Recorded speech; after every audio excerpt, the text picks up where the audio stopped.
Boa tarde, pessoal, boa noite, né? Ou bom dia, né?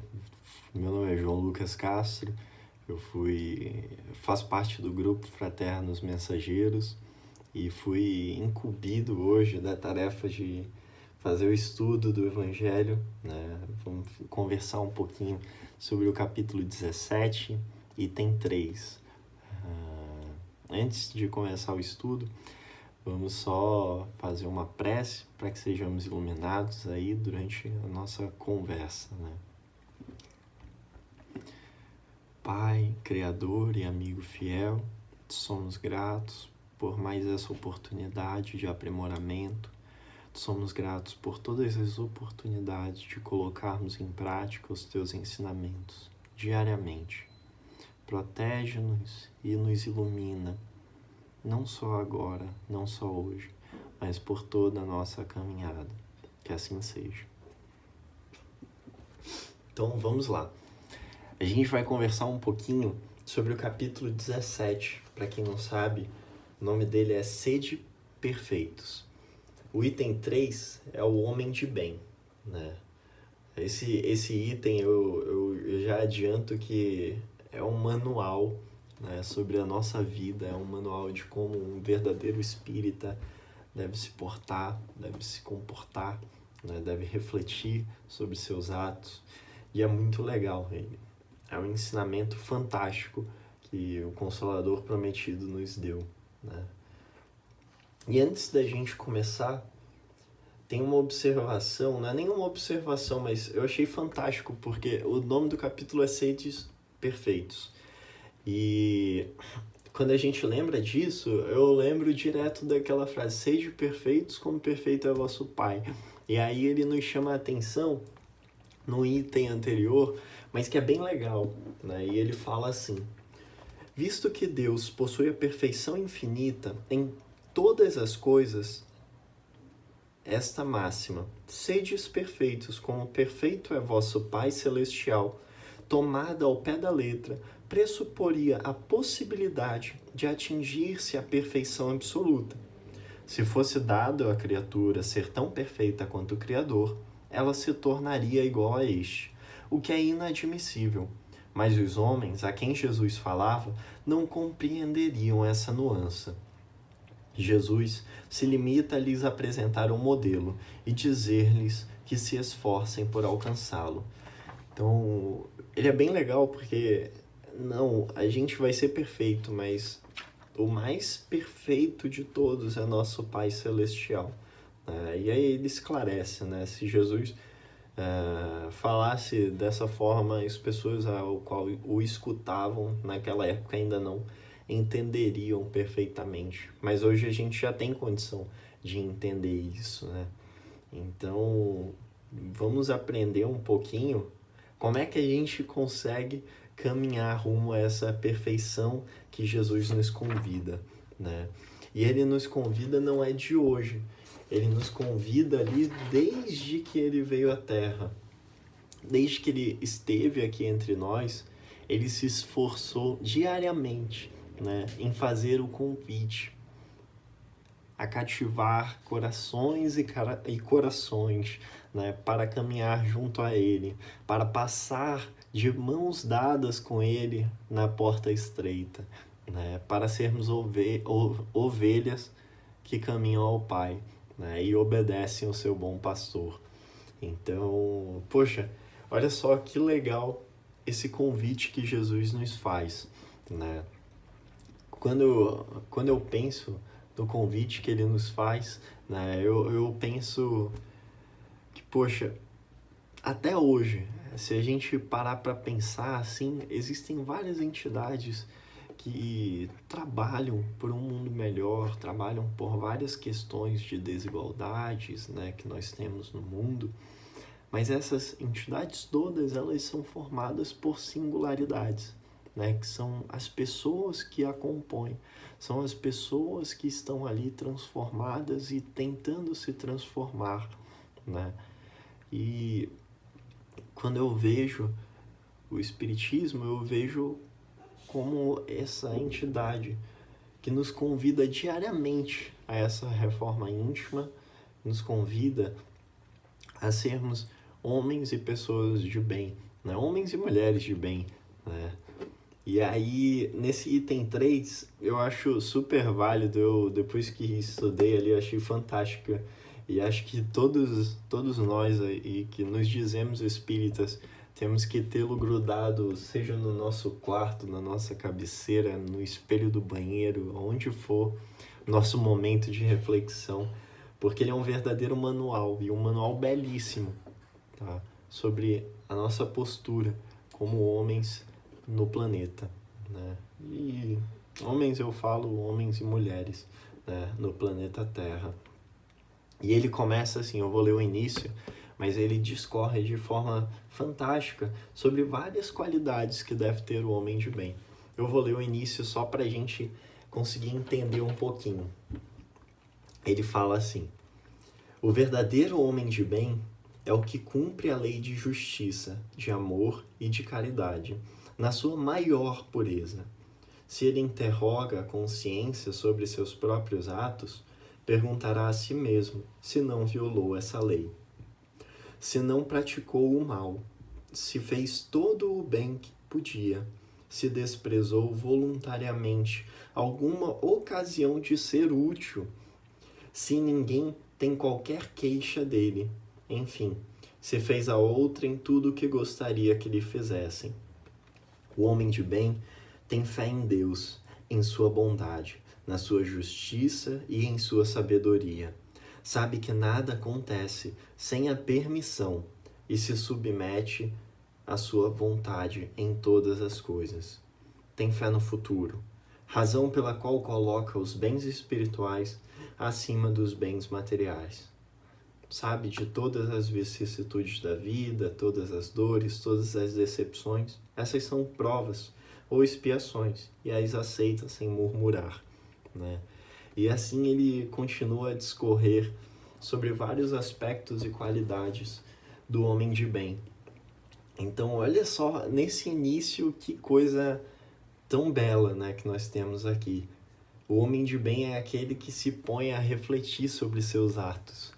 E quando a gente lê isso, não tem como não lembrar das passagens em que Jesus, o próprio Jesus, se afastava um pouco dos discípulos, né, para meditar. Então, quando a gente lê isso, pelo menos eu começo a refletir, poxa, será que Jesus não se colocava ali em meditação, em sua intimidade, para que ele pudesse refletir? Será que eu fiz todo o bem que eu podia?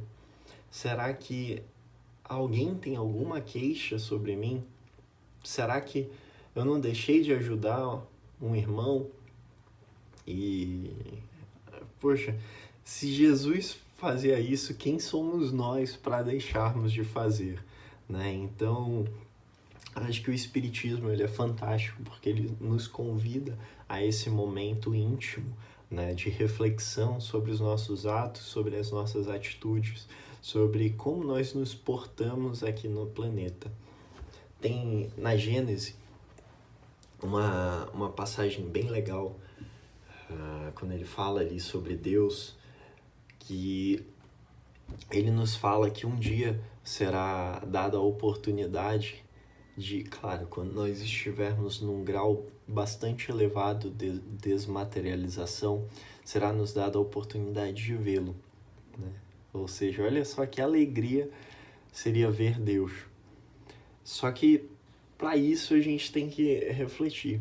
O que nos impede, né, de encontrá-lo? O que nos impede de ver Jesus? E aí, pelo menos nas minhas reflexões, eu comecei a perceber que coisas tão pequenas nos impediam, né? O quão fácil é a gente vacilar nessa caminhada, né? O quão fácil as nossas paixões ali, o nosso egoísmo, principalmente o nosso orgulho, consegue criar uma nuvem espessa que nos impede de enxergar muitas vezes até os seres superiores que nos acompanham durante a nossa caminhada.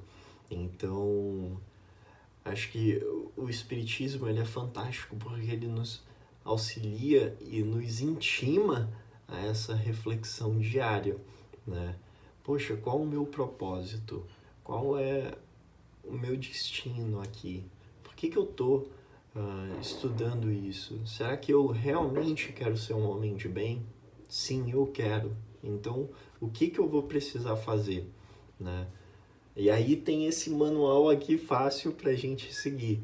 Mas claro que não é fácil, né? É muito difícil. Jesus falava que seu fardo é leve, seu jugo é suave, né?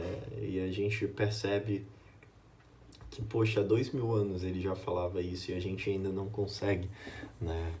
A gente continua se perdendo por coisas tão pequenas, né? Tão materiais. Então, como ele fala aqui, sabe, o homem de bem sabe que as vicissitudes da vida, todas as dores, todas as decepções são provas, são coisas temporais, né? Então a gente tem que vislumbrar a vida futura, vislumbrar o futuro, né? Pensar que, poxa, a gente não pode se perder por algo tão passageiro como os bens materiais, né? Pelas paixões materiais, enfim. Então, quando a gente conseguir começar a entender isso, a gente vai começar esse processo de se desmaterializar, começar esse processo de nos tornarmos mais etéreis e cada vez mais caminharmos ao Pai, né? Como disse Jesus há muito tempo atrás, nenhuma ovelha vai se perder, então que nós possamos não nos perder no caminho e se pudermos caminhar mais rápido ainda, será fantástico, né? E aí, quando eu penso, continuo nessa reflexão de que o espírita ele tem que ter esse esforço permanente, ele tem que ter esse trabalho diário, né? Talvez até mais que diário, né? De reflexão sobre seus atos. Aí eu começo a perceber, puxa, em que situações a gente começa a vacilar, né? E aconteceu uma fantástica aí. Eu acho que todos nós conseguimos vacilar. Esse é um exemplo que todos vamos nos identificar. Quando a gente começa a tecer comentários maldosos sobre a vida alheia. Então, acho que todo mundo faz isso, infelizmente, né?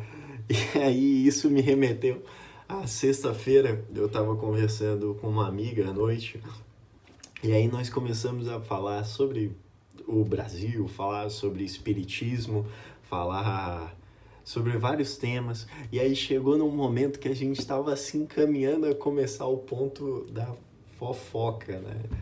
E aí, poxa, quando a gente estava começando aí, poxa, a gente chegou ali num consenso e aí, vamos parar porque não podemos se perder aqui, vamos começar a falar mal dos outros, não dá, né? Então a gente conseguiu parar ali e foi muito legal. Só que aí depois eu fiquei refletindo quantas vezes a gente consegue, né? Poxa, começou a falar mal de alguém, quantas vezes a gente consegue ter esse pulso de parar, né? E, poxa, será que era bom aquilo que a gente estava fazendo? Será que era bom aquilo que a gente estava comentando, né? E aí eu lembro de Kant. Kant era um filósofo, Immanuel Kant, nós tivemos há muitos séculos atrás. E aí ele falava, se isso que você está fazendo, se todo mundo fizesse, seria bom ou seria ruim, né? Então, isso daí é algo bem interessante, porque toda vez que a gente estiver com dúvida, será que isso que eu estou fazendo é bom ou é ruim? Será que falar mal dos outros é bom ou é ruim? Será que jogar um papelzinho no chão, jogar um chiclete no chão é bom ou é ruim, né? E aí Kant nos convida a refletir.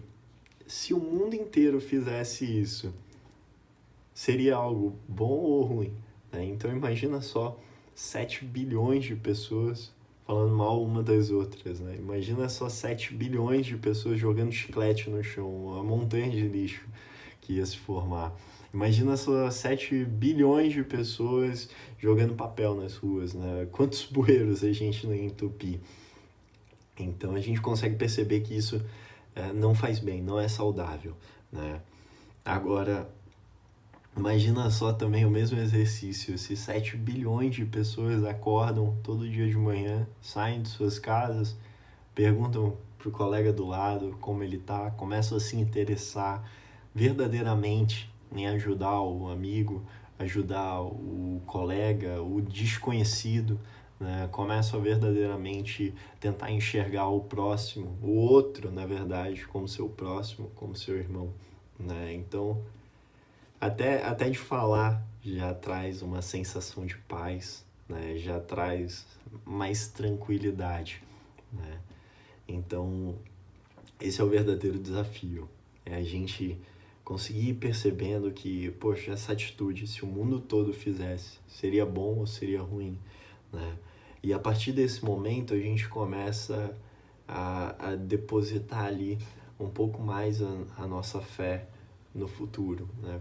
Porque a gente começa a perceber que não é só aquilo que a gente está fazendo, é uma atitude que, poxa, se todos fizessem, se o coletivo fizesse, aquilo poderia impactar e impactar muito, né, a nossa vida, propriamente dito, e a vida de todos.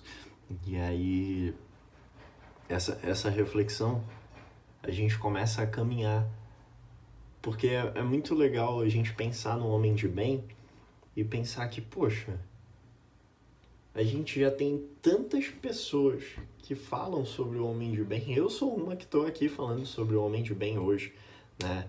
Eles já falam sobre as coisas boas, já nos ajudam a refletir, né? E por isso talvez a gente esteja cheio de palestrante por aí nos nossos eventos, né?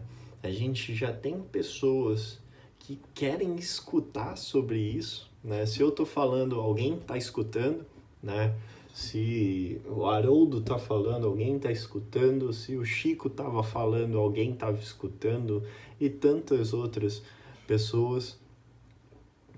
A gente já tem também o nosso público, né? Então a gente já tem as pessoas que falam da lei de Deus, a gente já tem o público que escuta sobre a lei de Deus, né?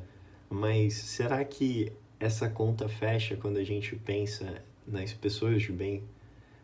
Então, aí que começa a vir o desafio ser maior, né? Porque falar sobre Deus é algo bonito e algo fácil, né? Escutar sobre Deus é algo bonito e algo fácil. Agora, nos tornarmos homens de bem, aí, caminharmos à perfeição que Deus nos convida, esse daí é a verdadeira dificuldade, né? E é aí que o esforço está, né? O esforço que Jesus nos convida a fazer, né? Que o Espiritismo nos convida a fazer, é nos melhorarmos, né? É termos mais pureza nas nossas ações, porque imaginem só, né? Imaginem só que a gente é aquele cara que começa a medir, poxa, se eu fizer esse bem, eu vou receber tanto em troca. Agora, se eu fizer esse outro bem, eu vou receber muito mais em troca, né? Muito mais pessoas vão ver. Então, isso não é ter pureza nas nossas intenções, né? A gente tem que fazer o bem ali. É até uma brincadeira que eu falo às vezes, o que é isso que você escuta sozinho no quarto, né? Então, é isso que você faz sozinho quando ninguém tá te vendo, né? Então, o homem de bem, ele faz o bem até quando ninguém tá vendo, né? E esse é o verdadeiro desafio. Quando já passando para a parte final do estudo, né, aqui no final do item 3, ele termina da seguinte forma: finalmente, o homem de bem respeita todos os direitos que as leis da natureza dão ao seu semelhante, como gostaria que respeitassem os seus. Não ficam, e agora a parte mais interessante, não ficam assim enumeradas todas as qualidades que distinguem o homem de bem, mas aquele que se esforce por possuir as que acabamos de mencionar já se acha no caminho que conduz todas as demais, né? Então, ele elenca diversas qualidades e mesmo assim ele termina dizendo que, poxa, o homem de bem, ele tem essas e muito mais outras, Mas se vocês já cultivarem essas qualidades, vocês já vão estar lá na frente, né? Tem uma historinha que eu achei fantástica para finalizar, que ia ter um congresso de várias religiões. E aí, para representar ali o candomblé e a umbanda, convidaram uma pessoa de um terreiro, assim, para ir lá falar. E aí uma mãe de santo, né? E aí estavam todos lá, todos os líderes religiosos chegaram. E ela chegou também, estava exuberante com aquela vestimenta que a gente conhece, tão característica, né? E ela estava impaciente, todos os líderes estavam falando lá, fizeram belas palestras, belas palavras foram ditas sobre o bem, sobre como a gente devia se portar, sobre quais os desafios para caminharmos a Deus. E aí ela não era ainda, tinham deixado ela para falar por último, mas ela levantou a mão assim e a pessoa que estava falando lá dos palestrantes disse, pois não. Aí ela falou da seguinte forma, todos aqui estão falando coisas, e de forma muito simples, né? Todos estão falando coisas muito bonitas, eu fico até envergonhada aqui, porque, poxa, são pessoas inteligentíssimas, só que eu precisava já ir indo, porque acabou que eu acolhi vários sem-tetos lá na minha casa, e tá chegando na hora de eu começar a fazer comida para eles, então não vou poder ficar mais. E aí eu queria pedir licença, né, para ir embora, que eles precisam de mim. E aí, depois que ela falou isso, ninguém mais comentou nem nada, né? Porque, pô, aquela era a verdadeira lição do que era o homem de bem, do que era o verdadeiro esforço que nós temos que fazer pelo próximo, né? E que nós sejamos essa mulher ali que vai lá e ajuda o próximo, né? Não o que fica falando. Para terminar, eu queria só fazer a prece de Cáritas e aí a gente pode encerrar, tá bom? Vamos lá. Prece de Cáritas. Deus, nosso Pai, que sois todo poder e bondade, dai a força àquele que passa pela provação, dai a luz àquele que procura a verdade. Ponde no coração do homem a compaixão e a caridade. Deus, dai ao viajor a estrela guia, ao aflito a consolação, ao doente o repouso. Pai, dai ao culpado o arrependimento, ao espírito a verdade, à criança o guia, ao órfão o pai. Senhor, que vossa bondade se estenda sobre tudo que criastes. Piedade, Senhor, para aqueles que vos não conhecem. Esperança para aqueles que sofrem. Que vossa bondade permita aos Espíritos Consoladores derramarem por toda parte a paz, a esperança e a fé. Deus, um raio, uma faísca do vosso amor pode abrasar a terra. Deixai-nos beber das fontes dessa bondade fecunda e infinita, e todas as lágrimas secarão, todas as dores se acalmarão. Um só coração, um só pensamento subirá até vós, como um grito de reconhecimento e de amor. Como Moisés sobre a montanha, nós vos esperamos com os braços abertos. Ó poder, ó bondade, ó beleza, ó perfeição. E queremos de alguma sorte merecer a vossa misericórdia. Deus, dai-nos a força de ajudar o progresso, a fim de subirmos até vós. Dai-nos a caridade pura, dai-nos a fé e a razão. Dai-nos a simplicidade que fará de nossas almas o espelho onde se deve refletir a vossa santíssima imagem.